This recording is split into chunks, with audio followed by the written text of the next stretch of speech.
গল্পের শুরুতেই আমরা কোরিয়ার একটা নামকরা স্কুল দেখতে পাই। এই স্কুলের শহরের সবথেকে মেধাবী আর বড়লোকের ছেলেমেয়েরাই পড়াশোনা করে।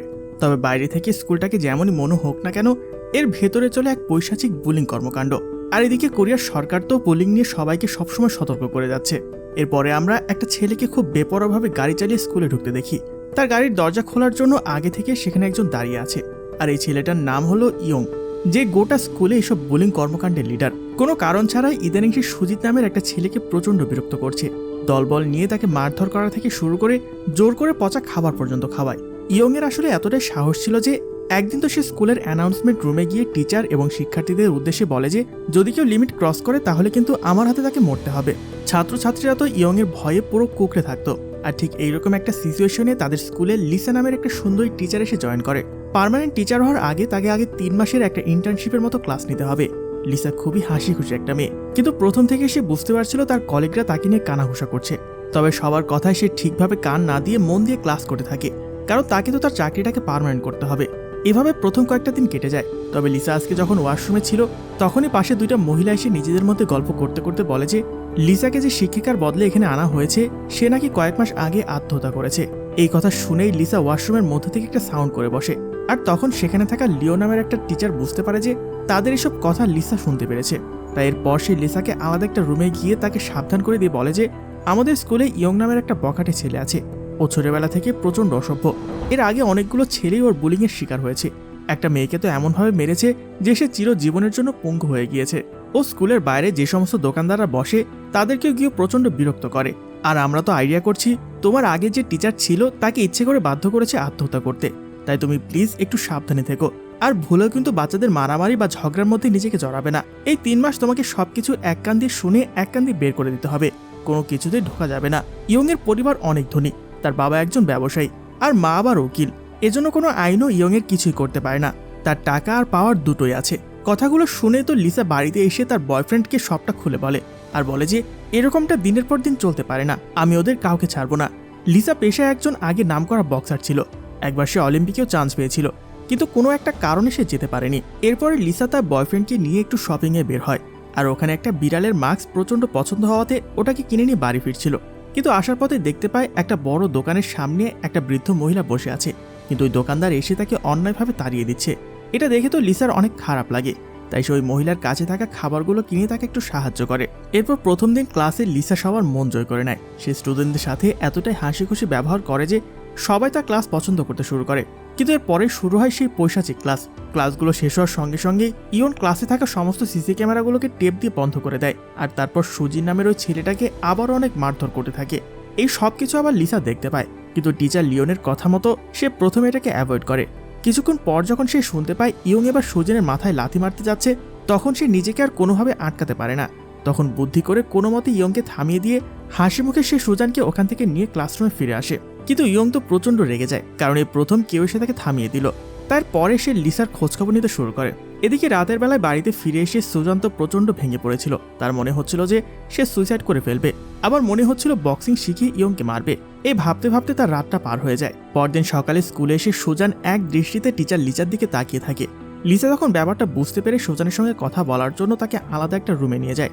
লিসা তাকে জিজ্ঞেস করে যে তোমার সঙ্গে ইয়ং এত বেশি খারাপ ব্যবহার করে কেন, তুমি স্কুলে কখনো কমপ্লেন জানাওনি? সুজিন তখন বলে যে জানিয়েছি, কোনো কাজ হয়নি। টিচাররা মনে করে আমি ইয়ং এর একটা মজা করার পাত্র।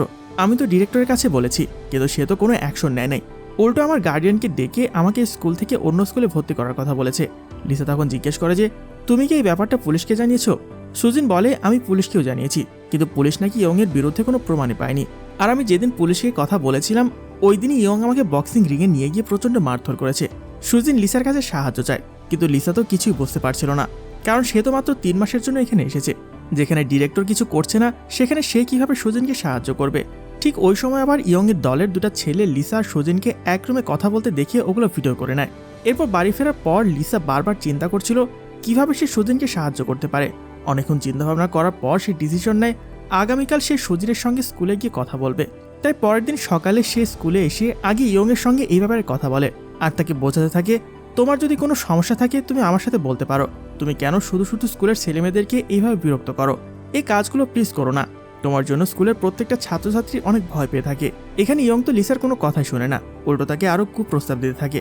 একটা সময় পরে সে লিসাকে মারতে যায়, কিন্তু লিসা একটু ভয় না পেয়ে উল্টো সে ইয়ংয়ের সামনে গিয়ে দাঁড়িয়ে থাকে। তাই ইয়ং তার কানে কাছে গিয়ে বলে যে তোর যা ইচ্ছে তাই করে নে, আমি এরকমই থাকবো। এবার লিসা প্রচন্ড রেগে যায় আর ইয়ংয়ের এইসব বুলিংয়ের বিষয়ে একটা স্ট্যাটাস লিখে সেটা পাবলিক করে সোশ্যাল মিডিয়াতে পোস্ট করে দেয়। স্কুলের সমস্ত টিচাররা তো এই পোস্ট দেখে প্রচন্ড ঘাবড়ে যায়, কারণ এর আগে কখনো ইয়ংয়ের ব্যাপারে এত খোলাখুলিভাবে কেউ কথা বলেনি। পোস্টটা ভাইরাল হওয়া মাত্রই তো ইয়ংয়ের মা স্কুলে চলে আসে আর সমস্ত টিচারদেরকে অপমান করে বলতে থাকে যে কার এত বড় সাহস আমার ছেলেকে নিয়ে এসব লেখালেখি করছে। যদি আমি একবার বের করতে পারি এই কাজটা কে করেছে, তাহলে কিন্তু মানহানির মামলায় আমি তাকে জেল খাটাবো, সাথে 5 কোটি টাকা জরিমানাও করব। এত টাকার জরিমানার কথা শুনে লিসা এবার ভয় পেয়ে স্বীকার করে নেয় যে সেই কাজটা করেছে। এবার সে হাঁটু গেড়ে বসে ইয়ংয়ের মার কাছে বারবার অনুরোধ করে যে আমি আর এই কাজ কখনো করব না, প্লিজ আমাকে মাফ করে দেন। কিন্তু ইয়ংয়ের মা সবার সামনে তাকে মারধর করে আর তাকে চাকরি থেকে বরখাস্ত করে দিতে বলে। ওই সময় আবার বাইরে থেকে ইয়ং সুজানকে ধরে নিয়ে এসে অফিস রুমের ভেতরে এসব কাহিনী দেখাচ্ছিল আর বিদ্রুপ করে বলে যে কিরে, তোকে সাহায্য করতে আসা টিচার তো এখন নিজেই আমার মার কাছে হাঁটু গেড়ে তার প্রাণের ভিক্ষা চাচ্ছে। এই দৃশ্য দেখি তো সুজিন নিজেও অনেক ভেঙে পড়ে। এরপর যখন ইয়ংয়ের মা স্কুলের ডিরেক্টরের কাছে এসে লিসাকে বরখাস্ত করার কথা বলে, তখন আবার ইয়ং সে ডিরেক্টরকে বলে যে লিসাকে বরখাস্ত করার কোনো দরকার নেই, ওকে যদি তুই বের করে দিস তাহলে আমি কার সঙ্গে মজা করব, প্রতিপক্ষ একটু সমান না হলে খেলে আর মজা নেই। ওই টিচারকে আমি নিজে হাতে শাস্তি দিতে চাই, তার জন্য তোকে এখানে থাকতে হবে। এদিকে রাতের বেলায় লিসা এসে আজকে সমস্ত ঘটনা তার বয়ফ্রেন্ডকে খুলে বলে। তার বয়ফ্রেন্ড আবার পেশায় একজন পুলিশ ছিল, তাই সে লিসাকে বলে যে দেখো, আমি ইয়ংয়ের ব্যাপারে অলরেডি সমস্ত খোঁজখবর নিয়েছি, ওর ফ্যামিলি ব্যাকগ্রাউন্ড অনেক স্ট্রং, তুমি যদি ওর সঙ্গে আইনিভাবে লড়াই করতে চাও তাহলে টিকে থাকতে পারবে না। এরপর লিসা যখন তাকে বিদায় জানিয়ে একটি রেস্টুরেন্টে খেতে বসে, ঠিক তখনই ইয়ং তার দলবল নিয়ে সেখানে সে হাজির হয়। লিসাকে চারপাশ থেকে ঘিরে ধরে ইয়ং সরাসরি তাকে শাসাতে শুরু করে, এত সুন্দর একটা মেয়ে হয়ে তুমি থাকবে শান্ত, তুমি কেন বারবার আমার বিরুদ্ধে আচরণ করছো। এই কথা বলে সে লিসাকে আবারও মনে করে দেয় যে তার অবাধ্য হলে পরিণাম কতটা ভয়াবহ হতে পারে। এরপর সে আবার বলে আমার কাছে থাকা তোমার ওই মাপ চাওয়ার ভিডিওটা আমি ইন্টারনেটে ভাইরাল করে দেবো, আর এটা আমার লাস্ট ওয়ার্নিং। এই বলে সে তার সঙ্গীদের নিয়ে সেখান থেকে চলে যায়। একটা স্টুডেন্টের কাছ থেকে চরম অপমান আর হতাশায় লিসা যখন বাড়ির পথে ফিরছিল, তখন হঠাৎই রাস্তার এক পথচারীর সাথে তার ধাক্কা লাগে। মন ভালো না থাকায় লিসা শান্তভাবে ক্ষমা চেয়ে সেখান থেকে সরে যেতে চেয়েছিল, কিন্তু লোকটা অকারণে তর্কে জড়িয়ে পড়ে এবং এক পর্যায়ে লিসার গায়ে হাত তোলে। আর সঙ্গে সঙ্গে ইয়ংয়ের করা দীর্ঘদিনের সব অত্যাচার আর লাঞ্ছনার স্মৃতিগুলো লিসার মনের ভেতরে দাউ দাউ করে জ্বলতে শুরু করে। তাই ওই ক্ষোভ থেকে সে ওই লোকটাকে উচিত শিক্ষা দেয় আর মনে মনে প্রতিজ্ঞা করে অনেক হয়েছে, এখন থেকে সে আর মুখ বুজে কিছু সহ্য করবে না, অন্যায়ের প্রতিশোধ নেবে। সেই রাতে বাস্কেটবল কোর্টে ইয়ং আর তার বন্ধুরা অন্য একটি দলের সাথে খেলায় মেতেছিল, কিন্তু ওই যে তাদের যে অভ্যাস, মানে খেলার মাঝে তারা প্রতিপক্ষকে মারধর শুরু করে। ঠিক তখনই সেখানে আবির্ভাব ঘটে লিসার। তবে লিসা আজ তার নিজের পরিচয় আসেনি, প্রতিশোধের নেশায় সে তার প্রিয় বিড়ালের মুখোশ পরে একদম ছেলেদের পোশাকে নিজেকে লুকিয়ে ইয়ংয়ের সামনে গিয়ে দাঁড়ায়। কোনো কথা না বলে সে আতর্কিক ইয়ংয়ের ওপর ঝাঁপিয়ে পড়ে আর রাগে ক্ষোভে তাকে ইচ্ছে মতো মারধর করতে থাকে। ইয়ং যখন যন্ত্রণায় কাতরাচ্ছিল, ঠিক তখনই লিসার পুলিশ অফিসার বয়ফ্রেন্ড সেখানে পৌঁছালে লিসা দ্রুত ওখান থেকে পালিয়ে যায়। তবে দিন শেষে ইয়ংকে এরকম ধোলাই দিতে পেরে আজকে সে প্রচণ্ড খুশি। এর পরদিন স্কুলে ইয়ংয়ের এরকম করুণ অবস্থার কথা জানাজানি হলে ছাত্রছাত্রী থেকে শুরু করে শিক্ষকরা মনে মনে ভীষণ খুশি হয়। লিসা সবার মুখে তৃপ্তির হাসি দেখে নিজেও এক অদ্ভুত আনন্দ অনুভব করে। অন্যদিকে অপমানে জ্বলে পড়ে খা খোয়া যাওয়া ইয়ং তার বন্ধুদের নিয়ে গাড়িতে যাওয়ার সময় তন্ন তন্ন করে সেই হামলাকারীকে খোঁজার চেষ্টা করছিল। সেই রহস্যময় মুখোশধারীকে হাতের কাছে পেলে মেরে ফেলবে বলে ঠিক করে, কিন্তু সে খুনাখুরে জানতে পারে না যে এই মারের পেছনে আসলে লিসার হাত রয়েছে। বাড়িতে ফিরে লিসা যখন আয়নার সামনে বারবার মুখোশ পরে নিজেকে দেখছিল, ঠিক তখনই তার বয়ফ্রেন্ড সেখানে সে হাজির হয়। সে লিসাকে স্পষ্ট জানিয়ে দেয় যে সে লিসা লড়াই করার ধরন দেখে চিনে ফেলেছে। তবে সে লিসাকে সতর্ক করে দেয় যে এসব বিপজ্জনক খেলা বন্ধ করতে, কারণ একবার আইন বা আদালতের জালে জড়িয়ে পড়লে তাকে বাঁচানো অসম্ভব হয়ে পড়বে। কিন্তু লিসা ততক্ষণে অন্যায়ের প্রতিবাদ করার মাঝে এক নতুন আনন্দ খুঁজে পেয়েছে। সে ঠিক করে ফেলেছে ইয়ংয়ের প্রতিটি কুকর্মের শাস্তি সে নিজে হাতে দেবে। লিসার জেদ দেখে তার বয়ফ্রেন্ড এক পর্যায়ে তাকে থামাতে গিয়ে মুখোশটি কেড়ে নিতে চায়, আর সেই ধস্তাধস্তিত মুখোশটি ছিঁড়ে যায়। তাই লিসা সেটি নিয়ে পরদিন এক দর্জির কাছে যায় ঠিক করাতে। এদিকে লিসার হাতে মার খাওয়ার সেই ঝাল ইয়ং গিয়ে মিটায় অসহায় সুজিনের ওপর। সেই সুজিনকে অপমান করে অনেক মারধর করে। এরপর গায়ের সমস্ত জামাকাপড় খুলে জোর করে মাত্র 10 মিনিটের মধ্যে দোকানে ফ্রাইড চিকেন আনতে পাঠায়। সুজিন চরম আতঙ্কে ওই অবস্থায় দোকানে ছোটে, কিন্তু দোকানদার তাকে এইভাবে হাঁপাতে দেখে বলে যে তুমি আগে পুলিশের কাছে যাও। কিন্তু প্রাণের ভয়ে সুজিন শুধু নিজের অর্ডারটুকু নিয়ে ফিরে আসে। অন্যদিকে দর্জির দোকান থেকে লিসা যখন সেলাই করা মুখোশটি সংগ্রহ করছিল, তখন সুজিনের এক বন্ধু লিসার কাছে সাহায্যের জন্য ছুটে আসে। সে বুঝে গিয়েছিল লিসাই সেই বিড়াল মুখোশধারী। সে লিসাকে অনুরোধ করে জানায় যে ইয়ং এখন স্কুলের ভেতরে সুজিনকে পৈশাচিক নির্যাতন করছে। এদিকে স্কুলে যখন ইয়ং আর তার দলবল সুজিনের অপমানের ভিডিও ইন্টারনেটে আপলোড করার প্রস্তুতি নিচ্ছিল, ঠিক তখনই সে বিড়াল মুখোশ পরে লিসা সেখানে ঝড়ের গতিতে প্রবেশ করে। শুরু হয় এক রুদ্ধশ্বাস লড়াই। এবার ইয়ংও পাল্টা জবাব দিচ্ছিল, যার ফলে লিসা বেশ আঘাত পায়। তবে শেষ পর্যন্ত লিসার বক্সিং দক্ষতার কাছে ইয়ং হার মানতে বাধ্য হয়। এমন সময় সুজিন সেখানে একটি ছুরি নিয়ে উপস্থিত হয়। সে ইয়ংকে প্রাণে মেরে ফেলে এই নরক থেকে মুক্তি পেতে চেয়েছিল। লিসা চায়নি সুজিন খুনির দায়ে অপরাধী হোক, তাই সে নিজেকে বিপন্ন করে সুজিনকে আটকায়। এই ধস্তাধস্তিতে সুজিনের শরীর আঘাতে লিসার হাত মারাত্মকভাবে কেটে যায়। পরের দৃশ্যে দেখা যায় লিসা হাসপাতালে চিকিৎসাধীন। সেখানে তার বাবা ও বয়ফ্রেন্ড তাকে দেখতে আসে। কিছুদিনের মধ্যে লিসা সুস্থ হয়ে উঠলেও সুজিন মানসিকভাবে সম্পূর্ণ ভেঙে পড়েছিল। এই কঠিন সময় সুজিনের পাশে এসে দাঁড়ায় তার একমাত্র অভিভাবক, তার বৃদ্ধ দাদিমা, যিনি রাস্তার ধারে রুটি বিক্রি করে সংসার চালাতেন। এতিম সুজিনের এই পৃথিবীতে আসলে তার দাদি ছাড়া আর কেউ ছিল না। এদিকে মেয়ের ওপর হওয়া সব অন্যায়ের কথা শুনে লিসার বাবা রাগে হিতাহিত জ্ঞান হারিয়ে ফেলেন। তিনি লিসার সেই মুখোশ পরে নিজেই ইয়ংকে সাহায্য করতে যান, কিন্তু দুর্ভাগ্যবশত তিনি ইয়ংয়ের কাছে মার খেয়ে উল্টো হাসপাতালে ভর্তি হন। সেখান থেকে বাড়ি ফেরার পথে লিসার বাবার পুরনো এক যন্ত্রণাদায়ক স্মৃতি মনে পড়ে যায়। একসময় তিনি নিজের মেয়েকে কঠোর পরিশ্রমে বক্সিং শিখিয়ে অলিম্পিক পর্যন্ত নিয়ে গিয়েছিলেন, কিন্তু লিসার মা মারা যাওয়ার পর লিসা তার বাবার মাথার উপর থাকা বিপুল ঋণের বোঝা কমাতে ম্যাক্স ফিক্সিং এর পথ বেছে নিয়েছিল। টাকার বিনিময়ে সে ইচ্ছে করে রিংয়ে মার খেয়ে হেরে গিয়েছিল। সেদিন লিসার বাবা এই সত্য জানতে পেরে মেয়ের ওপর প্রচণ্ড অভিমান করে বলেছিলেন যে সে তার মেয়ে হওয়ার যোগ্য নয়, কারণ সে নিজের আত্মসম্মানকে টাকার কাছে বিক্রি করে দিয়েছে। অথচ লিসাই চরম ত্যাগ স্বীকার করেছিল শুধুমাত্র তার বাবাকে ঋণের হাত থেকে মুক্তি দিতে।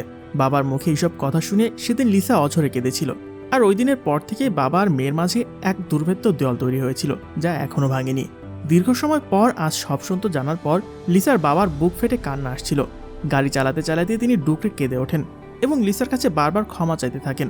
তিনি অনুতপ্ত হয়ে ভাবছিলেন যে মেয়েটি তাকে ঋণের অভিশাপ থেকে বাঁচাতে নিজের ক্যারিয়ার আর আত্মসম্মান বিসর্জন দিল, তাকে তিনি সবচেয়ে বেশি ভুল বুঝেছিলেন। বাবা হিসেবে নিজের এই ব্যর্থতা তাকে কুরে করে খাচ্ছিল। পেছন থেকে বাবার এসব আক্ষেপ লিসা শুনতে পায়। সামনে এসে তাকে অনেক সান্ত্বনা দেয়। দীর্ঘদিনের জমে থাকা মান অভিমান ধুয়ে মুছে গিয়ে বাবা মেয়ের সম্পর্ক আবার আগের মতো মধুর হয়ে ওঠে। পরদিন স্কুলে এক থমথমে পরিবেশের সৃষ্টি হয়। ইয়ং আর তার দলবল উন্মাতের মতো প্রতিটি ক্লাসরুমে গিয়ে ছাত্রছাত্রীদের জামার হাত গুটিয়ে হাত পরীক্ষা করতে শুরু করে। ইয়ং নিশ্চিত ছিল যে গত রাতে সেই রহস্যময় হামলাকারীর হাতে ছুরির গভীর ক্ষতচিহ্ন থাকবেই, কিন্তু পুরো স্কুল চষে ফেললেও সে কাউকে খুঁজে পায় না।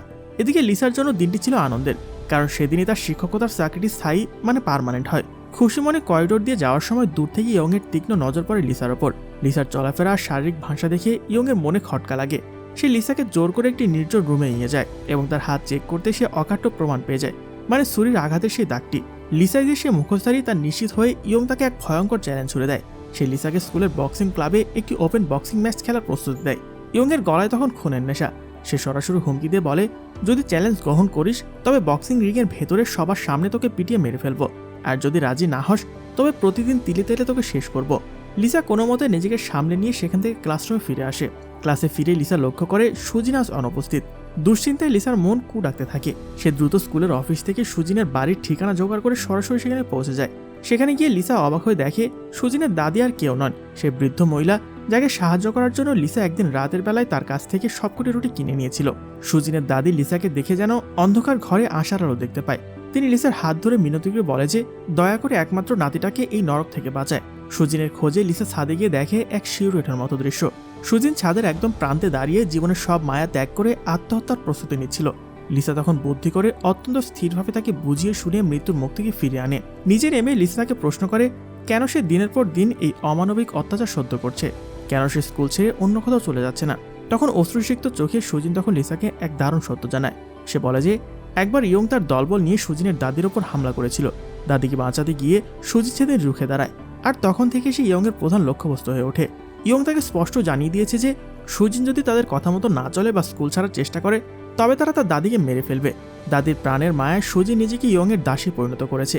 সে আরও জানায় যে ইয়ং কতটা পৈশাচিক হতে পারে তার প্রমাণ সে আগে দিয়েছে। এর আগে স্কুলের একজন টিচারকে সে এতটাই মানসিকভাবে বিধ্বস্ত করেছিল যে সেই টিচার আত্মহত্যা করতে বাধ্য হয়েছিল। সব শুনে রাগে লিসার রক্ত টকবক করে ফুটে থাকে। সে বুঝতে পারে এই শয়তানটাকে থামানোর জন্য আইনি ব্যবস্থার চেয়েও বড় কোনো শিক্ষা দেওয়া প্রয়োজন। আর তাই নিজের সব ভয়কে জয় করে লিসা ইয়ংয়ের সেই মরণঘাতী বক্সিং চ্যালেঞ্জটি গ্রহণ করার চূড়ান্ত সিদ্ধান্ত নেয়। যথাযথভাবে একদিকে ইয়ং আর অন্যদিকে লিসা উভয় সেই চূড়ান্ত বক্সিং লড়াইয়ের জন্য নিজেকে প্রস্তুত করতে থাকে। এভাবে কয়েকটা দিন কেটে যাওয়ার পর অবশেষে সেই বহুল প্রতীক্ষিত ম্যাচের দিনটি ঘনিয়ে আসে। স্কুলের সব ছাত্রছাত্রীদের মাঝে তখন এক টানটান উত্তেজনা কাজ করছে। তবে মজার ব্যাপার হলো স্কুলের সব বাচ্চারা লিসাকে সমর্থন জানানোর জন্য বিড়ালের মুখোশ পরে গ্যালারিতে হাজির হয়। যদিও ইয়ং আর সুজিন ছাড়া বাকিদের কারোরই জানা ছিল না যে এই মুখোশের আড়ালে আসলে তাদের প্রিয় লিসা ম্যামি রয়েছেন। অবশেষে রিংয়ের ভেতরে শুরু হয় সেই হাড্ডাহাড্ডি লড়াই। ম্যাচ শুরু হতে বোঝা যাচ্ছিল ইয়ং এবার বেশ ভালো প্রস্তুতি নিয়ে রিংয়ে নেমেছে। সে লিসার ওপর একের পর এক বিধ্বংসী ঘুষি চালাতে থাকে। লিসা যেন কোনো মতে ইয়ং এর শক্তির সাথে পাল্লা দিয়ে পারছিল না, বারবার পিছিয়ে যাচ্ছিল। কিন্তু ঠিক সেই মুহূর্তে লিসার চোখের সামনে ভেসে ওঠে অসহায় সুজিনের মুখ আর তার ওপর হওয়া অমানবিক অত্যাচারের স্মৃতি। তাই নিজের মনের সবটুকু শক্তি সঞ্চয় করে লিসা আবারও ঘুরে দাঁড়ান। শুরু হয় প্রচণ্ড ফাইট ব্যাক। লিসার নিখুঁত বক্সিং স্কিলের সামনে ইয়ং এবার কোণঠাসা হয়ে পড়ে, আর লিসার একের পর এক আঘাতে সে অনেক আহত হয়ে যায়। ম্যাচের এই পর্যায়ে এসে লিসা এক সাহসী সিদ্ধান্ত নেয়, সবার সামনে নিজের পরিচয় প্রকাশ করবে। এরপর সে যখন রিংয়ের মাঝখানে দাঁড়িয়ে নিজের মুখের বিড়াল মুখোশটি খুলে ফেলেন, তখন পুরো স্টেডিয়ামে যেন পিনপতন নীরবতা নেমে আসে। স্কুলের সবাই ভেবেছিল এই শক্তিশালী লড়াকু মানুষটি হয়তো কোনো ছেলে, কিন্তু তাদের সামনে নিজের শিক্ষককে দেখে সবাই স্তম্ভিত হয়ে যায়। তবে সেই নীরবতা খুব দ্রুতই করতালিতে রূপান্তরিত হয়।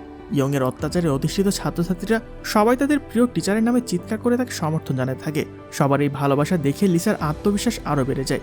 এরপর সে ইয়ংকে একের পর এক আঘাতে ধরাশায়ী করে ফেলে। ইয়ং যখন মাটিতে লুটিয়ে পড়ে যন্ত্রণায় কাতরাচ্ছিল, তখন লিসা তাকে শান্তভাবে জিজ্ঞেস করে যে সে কি নিজের ভুল বুঝতে পেরেছে। লিসা চেয়েছিল ইয়ং যেন সবার সামনে ক্ষমা চেয়ে নেয়, কিন্তু ইয়ং এর অহংকার ছিল আকাশচুম্বী। সে ওই অবস্থায় দাঁড়িয়েও অত্যন্ত কর্কশ ভাষায় লিসাকে অপমান করে এবং বলে যে আমি কোনো ভুল করিনি।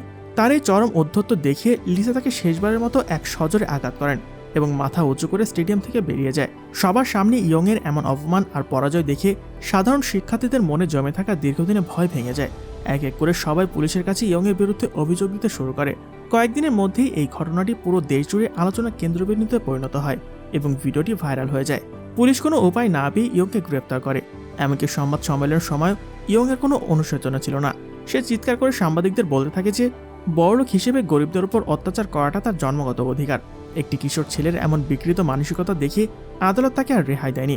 শাস্তি হিসেবে তাকে 10 বছরের কারাদণ্ড প্রদান করে।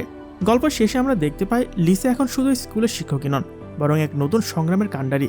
দিনের বেলা সে স্কুলে পড়ায়, আর রাত নামলে সুবিধাবঞ্চিত ও দুর্বল ছেলেমেয়েদের বক্সিংয়ের প্রশিক্ষণ দেয়।